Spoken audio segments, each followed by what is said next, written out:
Tole daawwattoota Gaammee Miidiyaa har'a immoo bilbila keenya qofa fayyadamuudhaan akkamitti qormaata ministeerii kutaa 8ffaa ilaaluu dandeenya kan jedhu wal faana ilaallaa. Na duukaa bu'a. Jalqaba gara sarchii deemuudhaan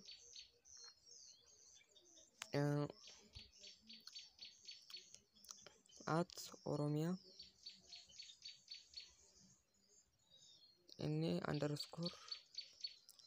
_education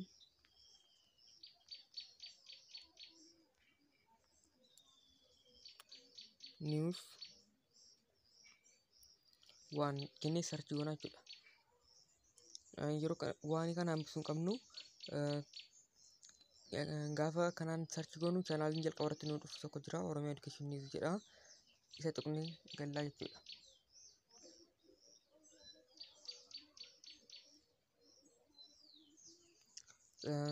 Chaanaaliin kana waa'ee barnoota irratti argachuu dandeessu. Tole sana booda poostiin kun jira.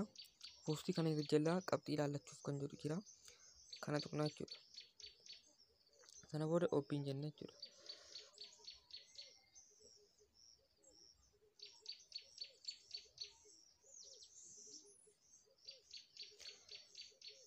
Akkuma argitan kunoo gara weebsaayitii biiroo barnoota Oromiyaatti nu fudhatee jira. Sana booda wanti nuti tuqnu kun check result kan jettu bakka kana jirtu ishee tuqnaa jechuudha. Sana booda lakkoofsa galmee keenya bakka kanatti gashinaa jechuudha. Ani ammaaf kanan beekuu hin qabu. Cal jedhee mayyoonnaal jedheef carraan yaala.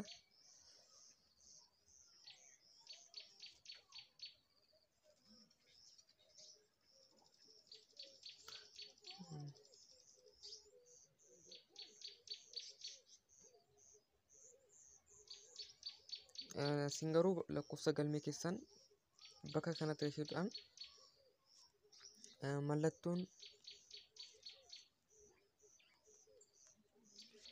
gaafa lakkoofsa galmee keessan sirrii bakka kana gashitan mallattoon sarchii jettu kuni bakka kanatti sinii ibsi jechuudha.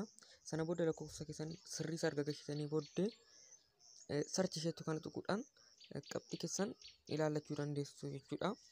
Viidiyoo keenya warra kaanis laayik sheer gochuun namootaaf daddabarsaa. Kunis barattoota baay'ee bira gahee barattoonni qabxii isaanii akka ilaallachuu danda'an akka isaan dandeessisaniif barattootaafis sheer gochuun dagatina.